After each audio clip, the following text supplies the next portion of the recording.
Hi, welcome back to Phases of the Womb. I'm Sarah Mel, here to run my mouth for a little bit.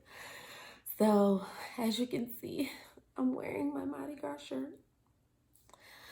There's no Mardi Gras this year. Corona messing up my 2021, but it's all cool. It's all cool. So, today, the topic I'm going to discuss with you guys is about VBACs, right? So, what's a VBAC? Stands for vaginal birth after a cesarean, which is C-section, right? There are so many acronyms that surround these things, and I'm gonna throw a couple at you real quick. So, you have a VBAC, the vaginal birth after a cesarean. You have a TOLAC. It stands for trial of labor after a cesarean. You have a CBAC, which is a cesarean birth after a cesarean. And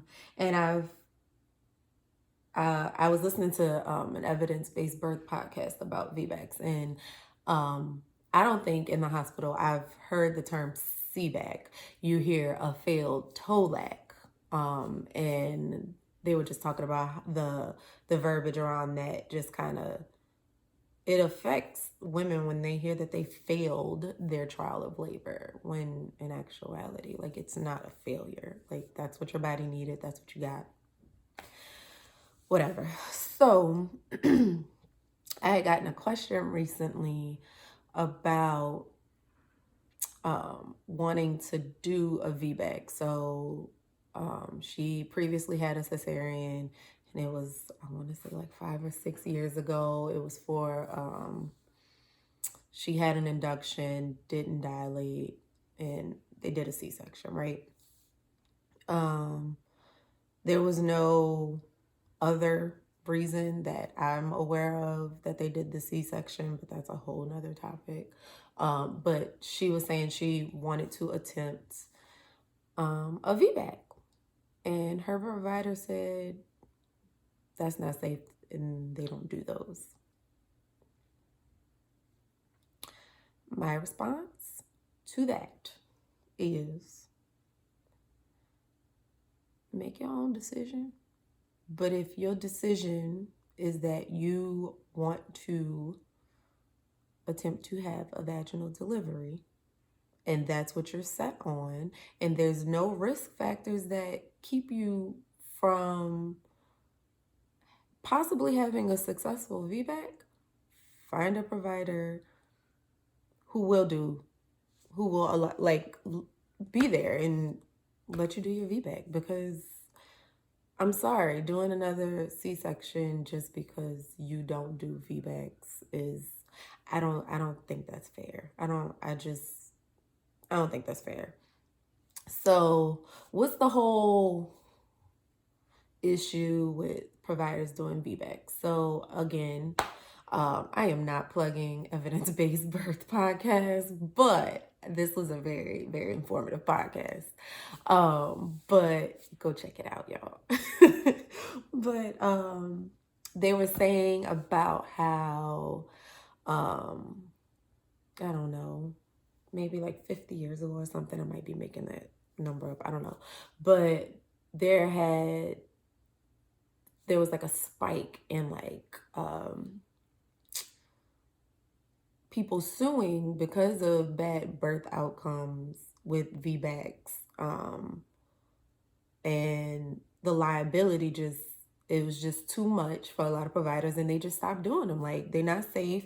People like dying or like having these really terrible complications. We're not doing them no more. We just it's too much liability. Well, on the podcast, they also said, like, at that time, the hospitals were completely overpopulated, understaffed, and it wasn't a safe situation to begin with, right? A lot of factors that go into why it became a liability issue, but that shouldn't be the reason why we're not doing things. I don't know. But anyway, so the biggest risk with a VBAC is uterine rupture. You always hear that, and a lot of providers will tell you, like, oh, it's not safe because you can have a uterine rupture. So I don't know if you're asking for statistics on this when they tell you these things, but when you look at the absolute risk, like the risk of anyone having a uterine rupture in a VBAC is less than 1%. Okay. I'm not saying it won't happen, but it's less than 1%. And you can take that and you can decide whether or not that's too big of a risk for you or I'm willing to risk it, whatever. And I feel like a lot of places don't even give you the option to let you make your decision about whether or not that risk means a lot to you. They just say, oh, no, your uterus can rupture, we're not doing it. Well, if somebody told me my uterus going to rupture and I was going to die and my baby was going to die, of course I don't want to do a VBAC.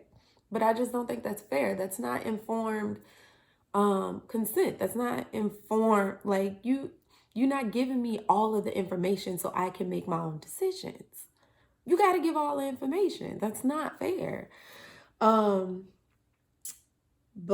so with the uterine rupture, sorry y'all, I got some notes.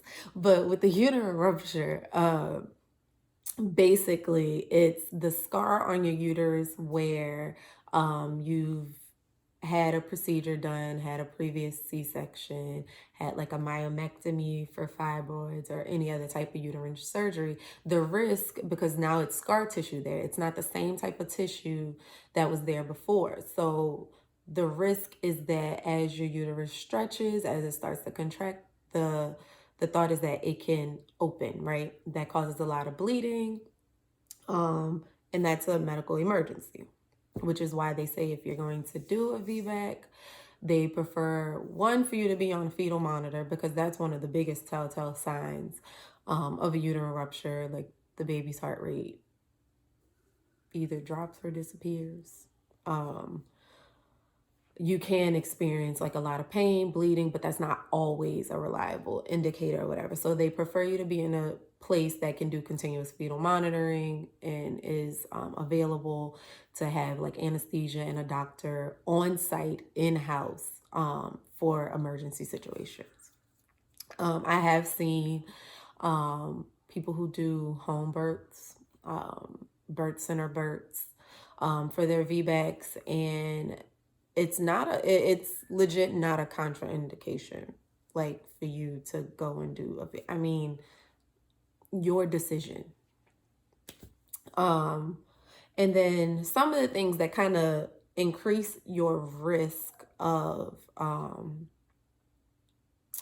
a uterine rupture, which is kind of like on ACOG is like an eligibility criteria for a VBAC. So it depends on the type of C-section scar that you have. So nowadays they do it's called like a low transverse incision. So it's that bikini cut incision. You have the same low incision on your uterus. That has like the lowest risk.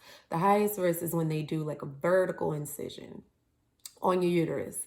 And a lot of times that's done with preterm babies, small babies, whatever.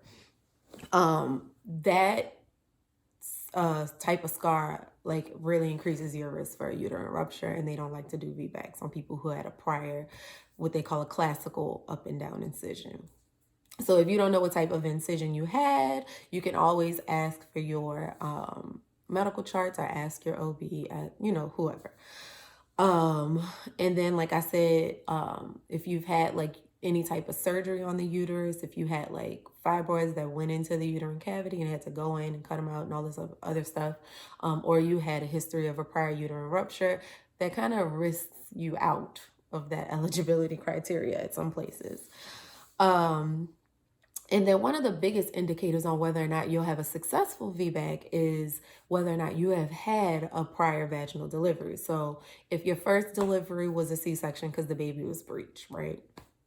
So they did a C-section, that was your only issue, whatever. And then you had another baby and it was a vaginal delivery. If you want to go ahead or it could be the other way around. You had a vaginal delivery, then you had a C-section because you were having twins. And then you wanted to have another baby and you wanted to VBAC, because you've had a prior vaginal delivery, you've already proven that you can have a vaginal delivery. So that's a big indicator of a successful VBAC. If you're having like twins or multiples, that's a risk. That increases your risk. Your uterus is a little more enlarged, and that increases your risk of a uterine rupture. If you have placenta issues, like a placenta previa, placenta accreta, things like that, that kind of risks you out too, because you're already a higher risk of bleeding and complications. And then we think about your number of previous C-sections. So if you've had like 2, I think 2 is the max that I've seen in the hospital, where they're like, okay, we can do a VBAC, and everybody like on edge, whatever. But there are VBAC, I think the acronym is like, I've seen like V2 back or V3 back, V4, whatever, stuff like that. But the biggest thing is thinking about your uterus. So if you've had like 4 C-sections, I'm not saying some places won't let you do a VBAC, but you have to think about the scars on your uterus. Those scars cause like adhesions. A lot of times, like I've seen where like the bladder and the different organs around the uterus have gotten like stuck to the uterus because of those tears and how it heals. And that's not, I don't know. I don't think that's safe. But I've seen videos of people successfully doing these things, but I also think that's why providers should kind of advocate for people doing VBACs if they're eligible to get one, because the more C-sections you have, the higher risk you are for so many things like bleeding, uterine rupture, just other complications. And then having to have a hysterectomy because you're having all this bleeding because of all these adhesions to different organs. Like, instead of doing like repeat sections on people who are having their second baby, like, you should also ask, like, do you plan on having more kids, right? So if you want like a big family, 5, 6, 7 kids, and you've already had 1 C-section, advocate for yourself to do a VBAC, because you're not gonna have 5, 6, 7, 8 C-sections. It's just not safe. It's surgery.